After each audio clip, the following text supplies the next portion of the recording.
I was in the hospital, and my dad came into my room and he said, me as a youngster, he said, JT, I'm so sorry for what you're going through. And I said, Dad, it's okay. There's no bad days. There's only hard days, but we get through them with the good Lord. And that message just sort of stuck. And I truly believe that there are no bad days. Every day is a blessing. And with our tribe of people around us, we can get through anything. Got me diagnosed when I was in 3rd grade. And it was the most relieving day of my life because I finally had like kind of a place to hang my hat and say, see, I told you, I'm not lazy, definitely not stupid. I just learned differently, and like that's totally okay. We dyslexics, we were often, just set up for failure because, we were given books and tasks that really are not appropriate for the level that we were at. So how do you expect anyone to be open to learning when their entire relationship with reading, with learning, is physical pain? Wish I had understood when I was younger that the fact that my brain worked differently than people meant that I would be good at things in ways that other kids were not going to be good at. I just assumed I can't be dyslexic because letters don't jump up and down for me. Dyslexia is not a disorder. It is not a disease. Once you sort of own it and embrace it, then you can have the power to deal with it. It's sort of empowering and also enriching to the whole community. To those who don't understand what dyslexia is, that it's not a negative, it's not a problem, it's like we keep saying superpower. Hey everyone, we are Sonia and Nick, and this is Dyslexia Journey. Today, as part of our Dyslexic Voices series, we are welcoming JT Mestdagh. JT, welcome to the show. Thank you so much for having me on. I'm so excited to share a little bit about my journey in life and to be able to spend this time with you guys. So let's just start with that. Could you take us through your journey? I'll let you start wherever you want. With dyslexia and, of course, other challenges and experiences as well. Yeah, well, I think my story starts at birth. And, I know that we're going to be talking a lot about education and dyslexia, which is so important to me. But my story literally starts at birth. I was born with something called VACTERL syndrome. And this is a birth defect that affects your GI system. So from the top of my esophagus all the way down was compromised. And I had lots of GI problems. And so I had about 16 surgeries. By the time I was 16 years old, I had spent over 250 days in the hospital. And with all the medical side of things being a big challenge in my life, as I got older, I'd have what they called tethered spinal cord and would have to have that repaired. And the medical, obviously took priority in our lives. But at a point when I got to about 5th grade, a lot of the teachers and stuff throughout the years said, JT's a boy and he'll catch up eventually. And that's what we heard time and time again. But we started to really realize that I was deficient in the reading and writing side of things. And so in 5th grade was sort of a pivotal moment in our lives. I went to a school a school that was a private school that basically unfortunately had a headmaster and others who thought that JT at this point, being in 5th grade, they decided that as a 5th grader they could come to me in the hallway and say, JT, you're not keeping up with the other kids here, you're not reading and writing like them, and with that you won't be able to come back here in the next semester, and this being 5th grade fall semester, we'll call it. And as a 5th grader, I ran home crying and upset. And I get home and I'm laying on the floor and in the kitchen. I remember specifically hitting the floor, crying and saying, Mom, I don't care about the the medical side of things at all. I care about reading and writing like every other kid and being able to keep up with them.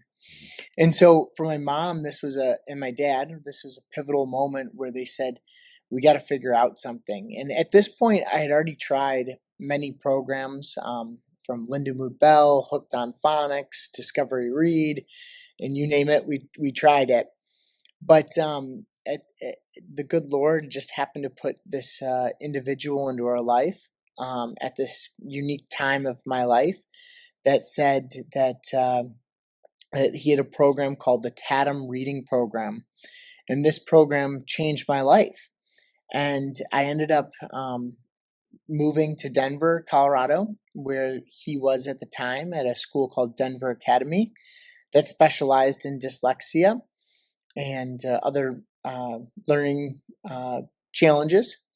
And so from there, I would go to school there for the rest of 5th grade, and I'd leave there and come back. But as I was leaving there, my mom and I and my dad went around to the teachers and were saying goodbye, and we got to Steve, and I was crying and I was upset, and I said, my dad was like, JT, why are you so upset? Like, you're going to see Steve come next year, in the thoughts of going back to Denver Academy. I said, Dad, I'm not upset about seeing Steve, and no offense, Steve, but I just want to be able to help other kids that don't have this opportunity to come here. And that was a time where Steve said, you know what, if you guys can find the teachers and the tutors or whoever to get trained in the program, I'll come to you guys and teach more in Michigan. And so that was an answer to a lot of prayers, and Steve came to the Detroit area and was able to train thousands of teachers and get it throughout a lot of our school system here. And for me, my journey continued. Middle school came about, and with intentions to go back to Denver, but we found a tutor that was a teacher that was trained in the program that would be able to teach me here for middle school. And so we started with 6th grade, went great, 7th, 8th grade. And then kind of the full circle moment is I end up going back to the school that a new headmaster had come into, that I was told that I wouldn't be able to attend anymore. And I was able to graduate from there, and had never thought I'd be going to college, but I went off to college as well. And I always look at that moment back in my life when that individual said, JT, you can't come to this school anymore. And a lot of people would say, that of course it upset me, but I look at it as an opportunity that blessed me in so many ways. And if it wasn't for that individual, I would not be at the place I am today. And so sometimes a door might close in front of you, but a new one opens, and the good Lord is just directing us in a different path. And so I feel very blessed with my story and how I've gotten to where I am. Great. Yes, and we'd like to hear even more about, current things as an adult as well. But let's go into a few items first. So one thing I just wanted to emphasize from the beginning, what you were talking about, just sort of to highlight it, I guess, for the people out there, is how that can be a challenge when there's something else also going on, right? That can be really tricky, like also for parents and for anyone else, right? To yes, because it does feel like a balance, right? It does feel like, where do you put that attention? Yeah. And I mean, I think your situation was, obviously your medical condition was pretty extreme, but I think a lot of parents and a lot of dyslexic people out there can probably relate to this, even if it may be a less extreme level. I mean, there's always other challenges in life, not just the dyslexia. Right. But also exactly. hope that it's not too late, right? Because sometimes I think parents can feel guilty or that kind of thing, but I think really it isn't too late. And so when it comes up, then you can start working on it. So, exactly. I'm curious to dig into a little bit if you remember, and if you can kind of pinpoint what it was about that particular approach to help you, that really helped you with the dyslexia. Yeah. So, I think, to go more in depth with the Tatum program and stuff and why it was so successful for me, and I believe anyone that tries it, first and foremost, for my story, I feel that I lacked a lot of confidence in trying to read and trying to write. And so the first time that I met Steve was at 8 p.m. at night. It was the only time he could fit us into his schedule. He happened to be in the Detroit area, went to his hotel that he was at and sat down in like a conference room. And if you guys recall, like a lot of the reading programs will use kind of like a flip book where it's a triangle looking thing and you flip it and you read a word and you flip it and you read a word and just to gauge where you're at. And for me, that was always kind of a deterrent for me. And I was like, this is just another program. So Steve does the flip book with me and he says, okay, JT, you'll never have to see that again. And he pushed it aside and he pulled out a magnetic board. And this board had two sides to it. And one is the consonant and vowel galaxy, he calls it. And the other side is kind of like your ibble, ashun, shun, chur, different consonants and vowels put together to make sounds and stuff that we see every day. And so with that, we went right to the back side of the board, and he told me to put together two things, and he laid out just a few on the front side, the middle, and then the end. And I think we started with like 2 syllables, we'll say. And so it might have been pre-shun, and we would put those together. It might have even been simpler than that, honestly. But with that, putting those things together, all of a sudden created this like feeling inside of me and this desire to read. And because I was seeing bigger words that I could read and I could understand, and they were nonsense words. And so from there, the program continued throughout the night, but I'll stop on that part, and I'll say that when I left there, I was jumping and skipping and hopping from the hotel to the car in the parking lot, and my parents were like, what's gotten into him? Like, he's got so much excitement about this. We get in the car and we're driving down the street and heading home, and I'm trying to read like billboards and street signs, and these are things that I never had done in the past. And being an only child, it was the first time my parents had experienced this. And so they knew that there was something to this. And if it was just the confidence, that was awesome too. And so while Steve was in town, we continued to go out to see him. And we would just try to get as much time each day that we could with him. And we did like about 45-minute segments, we'll call it. And the board, so you use the back side of the board, you use the front side, which all is laid out like the vowel galaxy is is all laid out like the Big Dipper. The crescent moon is your R's. You have ER, IR, UR, and stuff, and all very visual. And you work with the board on both sides. Then you go to his books that he had put together, and these books were phonetically for different reading levels and stuff. And we used a lot of technique like pressure release, where I would read after 2-3 mistakes, he would pick up and take over a sentence or two with me reading with him. And so it's a very fast-paced program. I grew from basically a non-reader for someone who needed to find a bathroom all the time with my medical side of things. There was days where I couldn't read the word men and women's, and I couldn't tell them apart. So this was huge for me. And that's when my parents decided, JT needs to be really put into this program at full speed.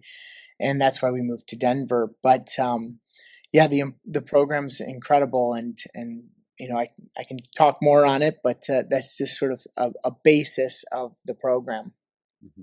Yeah, I like how it has several elements, like you said, the visual part, but even that part, like you said, I can't remember what word you used, but the was it decompression, something like that, where there's that understanding that it's fast paced, but because we often talk about this, about how it's can be so exhausting for people.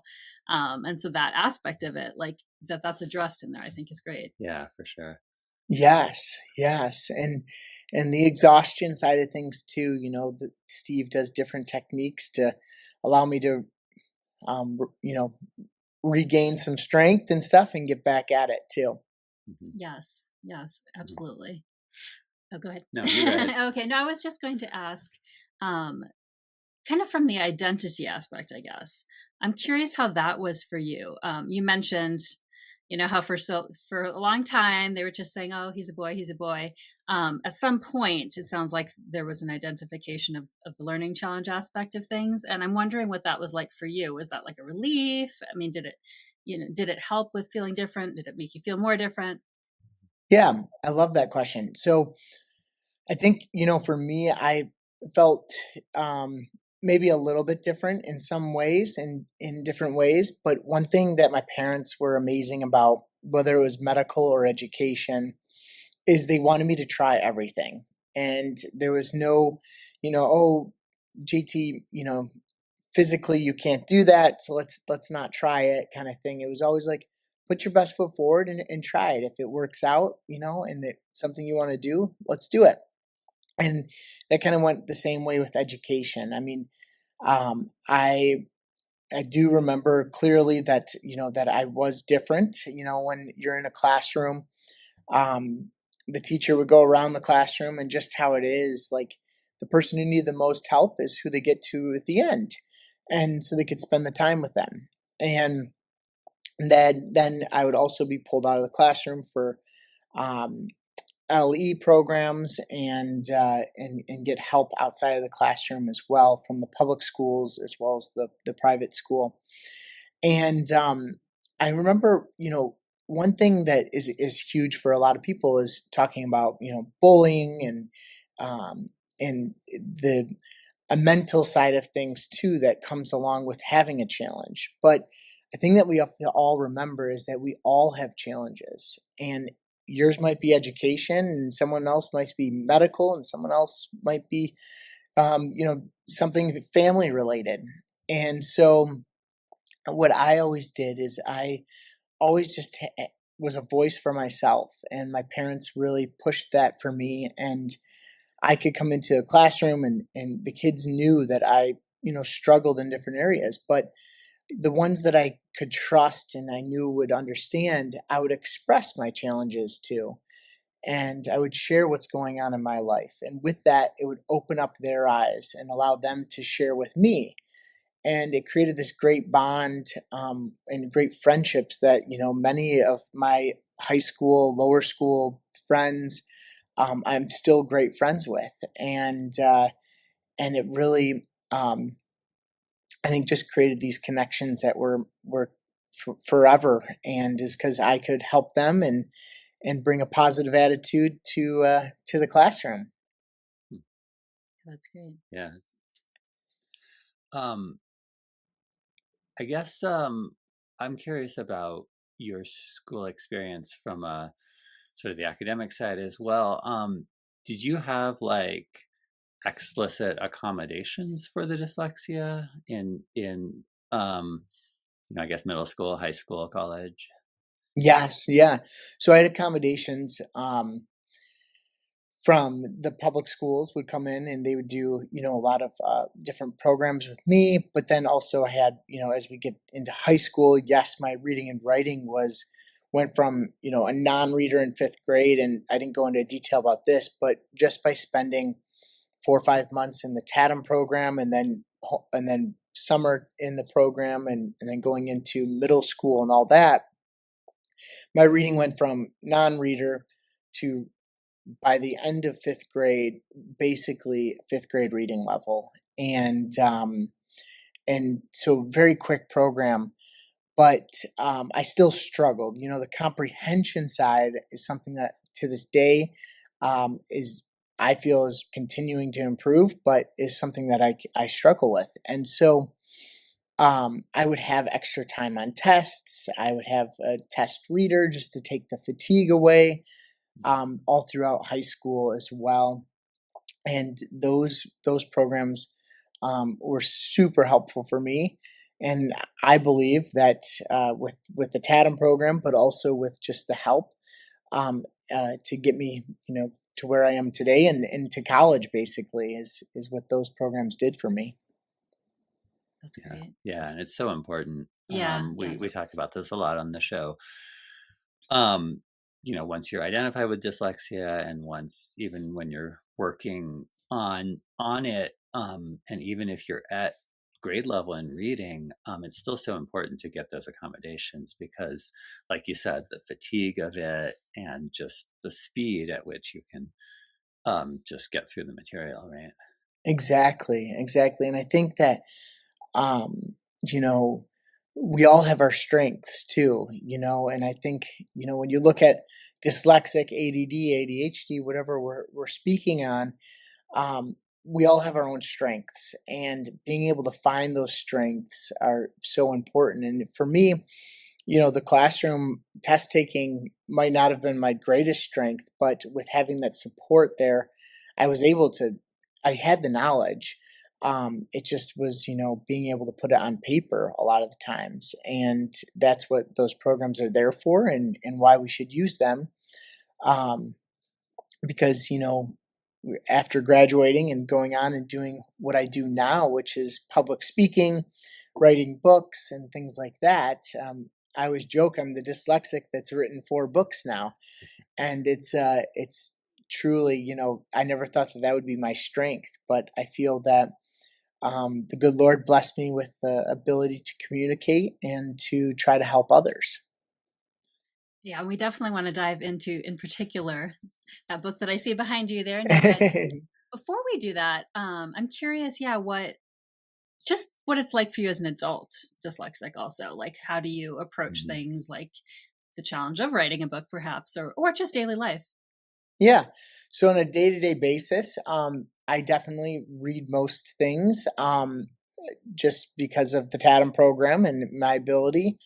But there are times where I do, like if I want to read a book or something like that, I really enjoy audiobooks. And for me, though, I do, for comprehension side, love to listen to books or whatever text I'm listening to. But I also love to follow along, and that just helps me comprehend things much better. And then I use good old Siri a lot for different things, like text messaging and emails, and just being able to make my day-to-day easier and more productive. And so those are some tools that I use now. When it comes to the book writing, I did a lot of recording. All my interviews of people were recorded, and then I was able to go back and reflect on those things that we talked about in their story. But I also feel that one of my strengths is to just understand stories really well and remember the details of them. But being able to use different technologies to help me get to where I am now. Yes. Yeah. Speaking of strengths, I wanted to ask, and we like to ask all our dyslexic guests this, what, if any, advantages do you see to being dyslexic? I think that it probably differs for a lot of dyslexics, but I think they say about, 60% of entrepreneurs are dyslexic, ADD or ADHD, and it creates, one of the things that it creates is this work ethic of being able to, have to spend extra time to get things done. But it teaches you how to do that and how to have that work ethic. And I think that goes with any challenge. There's a teaching side of it, of getting through it and persevering. And I think dyslexia is one of those things that you learn a lot of perseverance. And then also communication skills. For me, I love interacting with others and working together and figuring out what someone else is good at and how they can use that tool to help me, and vice versa, what I can help with them as well. And so I'd say probably productivity of staying on task. I shouldn't say, I guess, staying on task or persevering is a big part of it. and then just understanding others as well. Yeah. Yeah. That's great. So I'm curious how you got the idea to write in the first place. Like, where did you, when, Yeah. how did you decide, hey, I'm going to write a book with the first one? So when I was in college, I realized that there was a lot of stuff in my, younger years that I didn't know a lot about. So it started with the medical side of things. I just wanted to learn more, and I would, with my conditions, I have to stay very close and in touch with my doctors, and so I'm very good friends with them, and I was able to sit down and interview them, and just learning more of the details of the past. And from there it evolved, and I had all these notes and recordings and things, and friends and family were like, JT, you have all this stuff put together. And honestly, one of the biggest motivators was Steve Tatum from the reading program. And they said, JT, you really should put this into a book. And so I thought I'd put it into a book for myself, just so I could have it to reflect on. And then they said, you should publish it. And so I went about the self-publishing process with my first book, Untether, and I had great success with it. And my goal was like, if I can help one life with this, that would be beneficial for me, and that's what I want. And from there, I had speaking engagements and other things that I would do, and start a foundation to help others as well with education and the medical side of things. And with starting the JT Mestdagh Foundation, I started to interact with so many people with medical challenges, but education as well. And I was like, there's so many amazing stories out here. How can I put that together? And so that's when I wrote my next book, which is No Bad Days. Yeah. Tell us a little bit more about that book in particular. And if you can hold it up to the camera if you want, for those who are watching this in video form. So No Bad Days here is this is my second No Bad Days. This is the first one shares my story, as well as this one sharing my story. But this is the young readers edition. And the idea with this book was that I speak to a lot of kids in that age range, and I felt that I should interview younger people. And so we did just that. I went out and interviewed people in an age group closer to me and younger than me as well, to gather their stories and to hear more. So I'd say this book from the last No Bad Days is about 85-90% new material. And the No Bad Days title comes from a time when I was in the hospital, and my dad came into my room and he said, me as a youngster, he said, JT, I'm so sorry for what you're going through. And I said, Dad, it's okay. There's no bad days. There's only hard days, but we get through them with the good Lord. And that message just sort of stuck. And I truly believe that there are no bad days. Every day is a blessing. And with our tribe of people around us, we can get through anything. Yeah, that's beautiful. That's a beautiful message. I'm curious. So for the speaking engagements you do, that way people can get a sense of that as well. Like what kinds of speaking engagements do you do, or where? So I speak from schools to churches to, corporations. And I do a lot of motivational speaking, and I share my love for helping others, but I also, do a lot of that through adventure sports. And so I definitely take my experiences in life, and I use those to hopefully motivate others. For example, one thing I speak on a little bit here and there, it's also in the book, is climbing Mount Kilimanjaro. And with my medical complications, I never thought I'd be away from a bathroom for more than 24 hours, and went on to take on Mount Kilimanjaro, and was able to conquer that mountain. And and do that in 4 days, which was our goal, which usually takes about 6 to 7 days to do. So when I go out and speak, I try to bring positivity, joy, and this teamwork aspect to the individuals that I'm speaking to, and that's my big goal. Great. Yeah, and we saw that photo of you at the summit. Yes, that's Yeah. So, yeah, as we start to wrap up, I mean, you've already given so many words of wisdom, and I think people will find more in your book. Well, all of the books actually, but we like to just sort of ask for sort of bits of wisdom or advice to different groups of people on this journey as we close out. So, starting with dyslexic kids, is there any other message that you would like to convey to them? Yes, I think that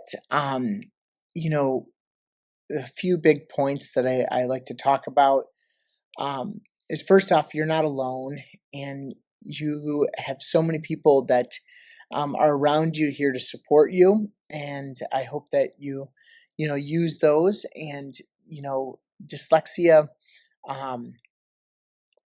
really isn't your identity. It's just something that's honestly can give you so many other tools to work with and allow you to persevere in other ways and to reach your biggest journey and goals in life. And I talk a lot about finding your tribe or sharing your story, and I think these two things are important for all of us to remember.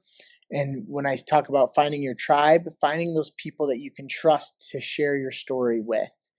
And by finding those individuals, they're going to help you in the hard days and in the good days and get you through them. And being able to share and express what's going on in your life is, instead of keeping it all in, find that person that you trust and can talk to, because being able to let it out, and it allows you to get through it a lot faster and have individuals support you as well.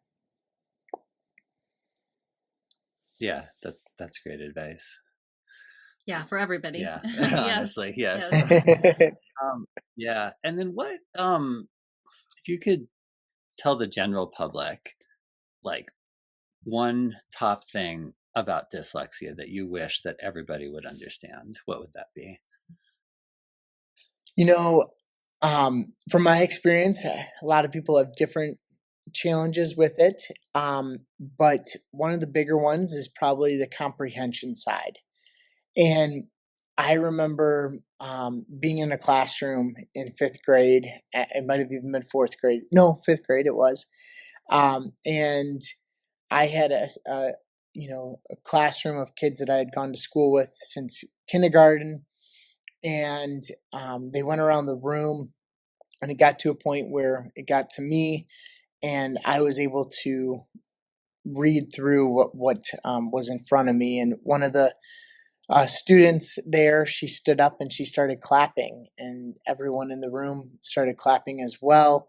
And I think that one of the big things for those without dyslexia is just knowing that little bit of confidence that you can instill and that support that you can give is so beneficial, because that's a moment in my life that I'll never forget. And honestly, was a time in my life that I needed it probably the most. And then with that, just knowing that dyslexia might be a challenge with reading and writing or those areas, but those with dyslexia have a lot of great talents as well, and have amazing minds that have so many capabilities as well. Absolutely. Yes, absolutely. And I love that first message too. That's really great, that because people, we get lost in whatever we're doing and in our own worlds of our daily lives, but it's absolutely true. You also never know how much we can't almost know, but it's worth doing, to give other people that exactly that support. So that's wonderful. Yeah. So how can people do you have a website, or how could people reach you? Let's say they want to for a speaking engagement or for some other reason. I do. So JT Mestdagh Foundation.org will get you to all my sites. Also just jtmestdagh.com. And then social media is also just JT Mestdagh. And and so you can track me down through social media or through my website.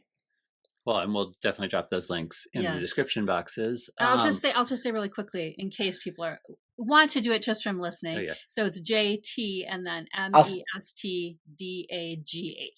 But we will put that also into the notes. Yes. Thank you. Yeah, and then where can people find your books? So my book, No Bad Days, as well as Untether, you can find on my website, jtmestdagh.com, and also anywhere books are sold for the No Bad Days and Untether as well. Great. That's fantastic. Excellent. Well, we really appreciate you sharing this story. I know people are going to be so inspired by it. And thank you for spreading all this light in the world. And well, thank you guys as well for what you do and sharing individuals' stories and being such an amazing spokesperson for the education space. Thanks.